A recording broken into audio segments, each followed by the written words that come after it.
Call of Duty Modern Warfare.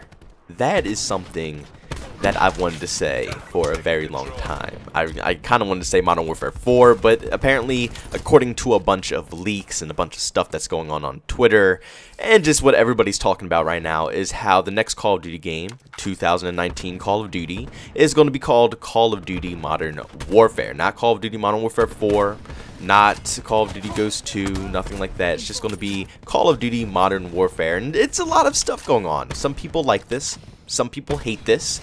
I personally, I guess on my side, I'm not too bothered by it, and I'll explain a little bit why later, but I just want to make sure that everybody knows that I do understand why you would be a little triggered by this. It doesn't really make much sense, especially since we have a Call of Duty Modern Warfare remastered already. That's going to be pretty similar. Imagine trying to put your game out there across on the internet and how it's going to try to put it in the algorithm. With a Call of Duty Modern Warfare remastered, and then a Call of Duty Modern Warfare, and then the Call of Duty 4 Modern Warfare. It's like, it's so many different ways of saying it that it's going to be a little hard to put this out there, but you never know what they might do.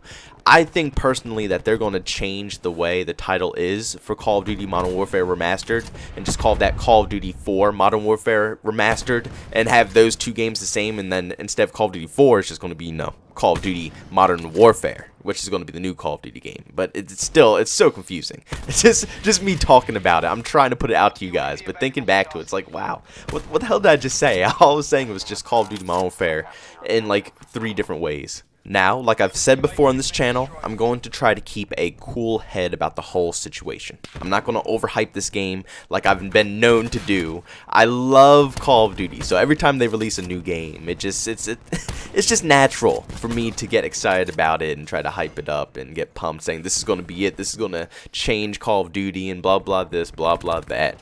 Not this year. I'm going to just stay chill and expect absolutely nothing from them.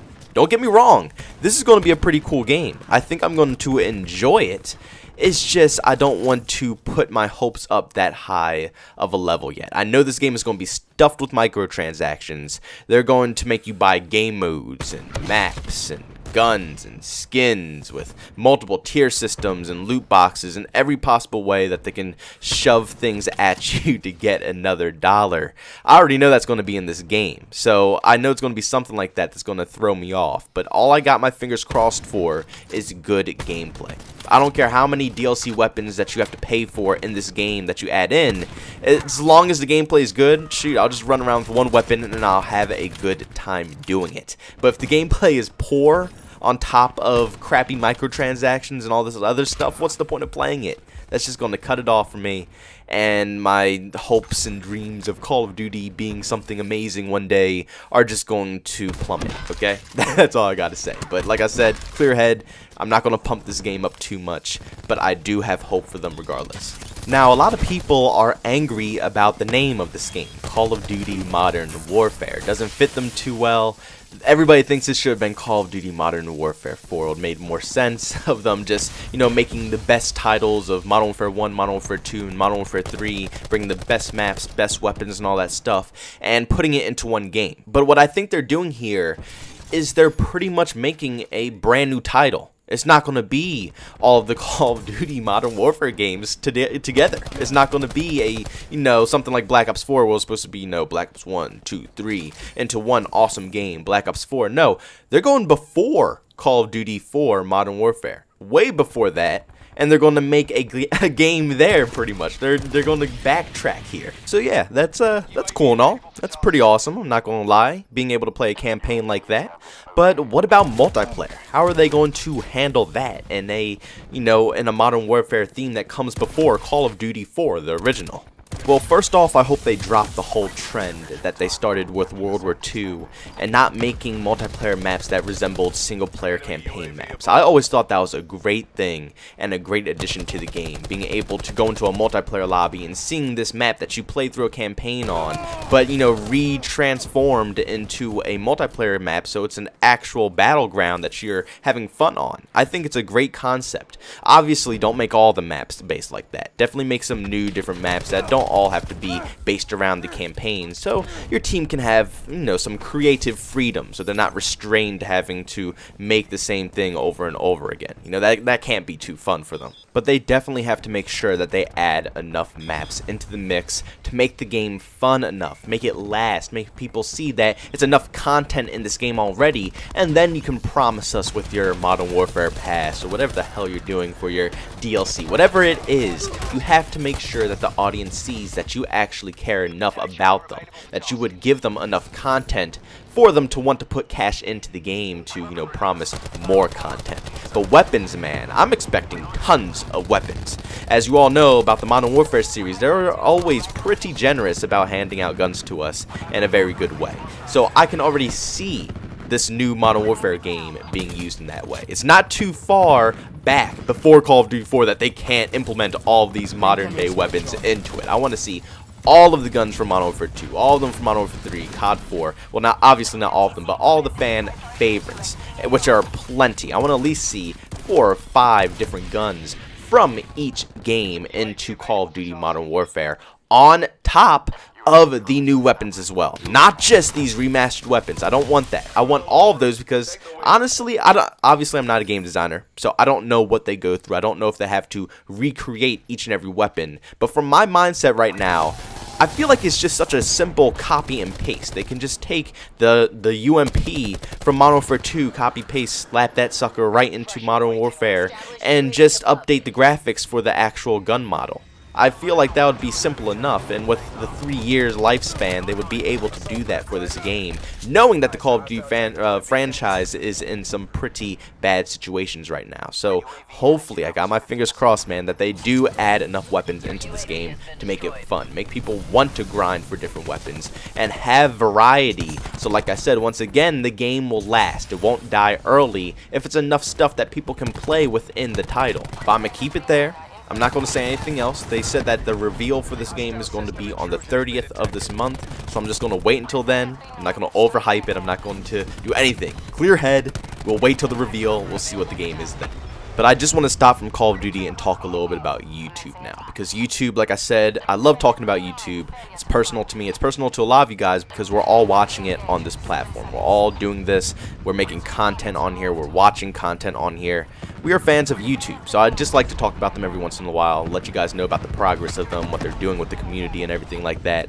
But I noticed how much we're talking about Call of Duty. I talked way too long about that topic. So we're going to switch over about YouTube.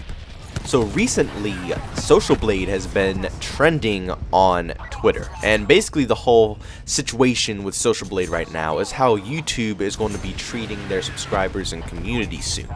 YouTube usually lets you see your exact sub count, especially if you go to the About section of your channel. You can see pretty much the roundabout number there, but they're not going to let you see that anymore. Their new thing is going to be that they're abbreviating it. So instead of seeing 1,236 subscribers, you will see 1.2K subscribers. You won't see the exact amount that you are at anymore.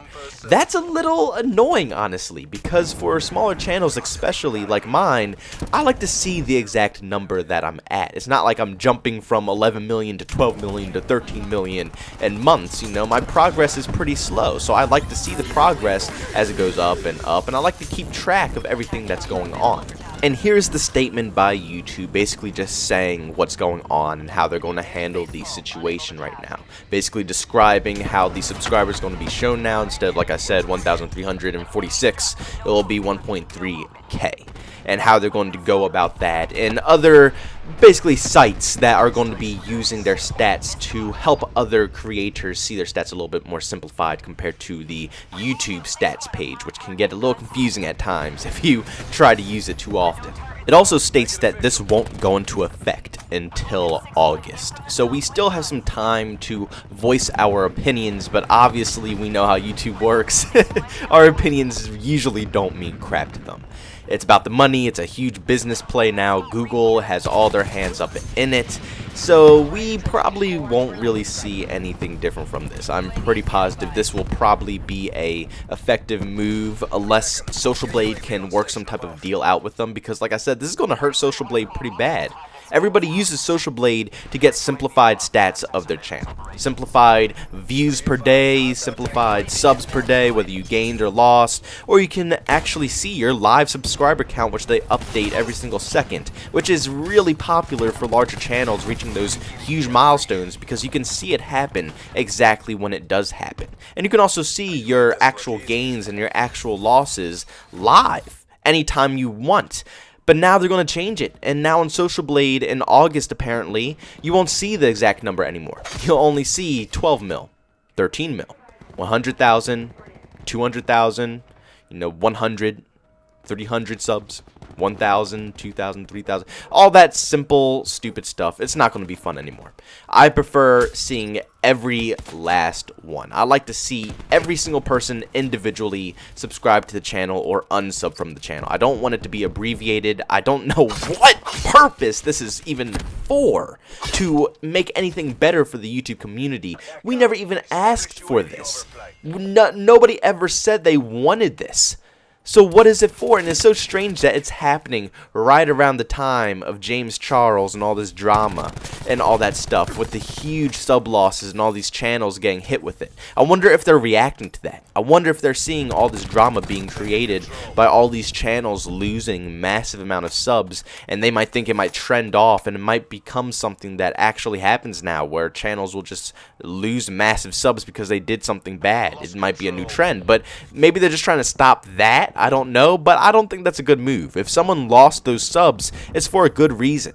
Usually something happened, and actually I believe James Charles cleared the air, and he gained all those subs back. So, I mean, what's the deal? What's the deal, YouTube? Why are you doing this stuff to your community, to your content creators who never asked for any of this? I think it's ridiculous. This is stupid. They need to really get themselves together, listen to the community, and don't make this decision. They need to just completely scrap this one, throw it out, and pretend it never happened. That right there is going to sum up this video. Thank you all for tuning in to yet another one, and as always, shout out to everybody who stayed to the very end. You guys are the greatest. If you enjoyed today's video, make sure you leave a like. If you hated it, make sure you dislike. If you enjoyed the content that you saw today, make sure you subscribe to the channel and also hit that bell notification button. That is the most serious thing of them all. If you don't do that, obviously YouTube as it is, it won't notify you whatsoever about the content. And make sure you follow me on Twitter at JBoneman, Twitch at JBoneman as well. See you later, guys. Peace out.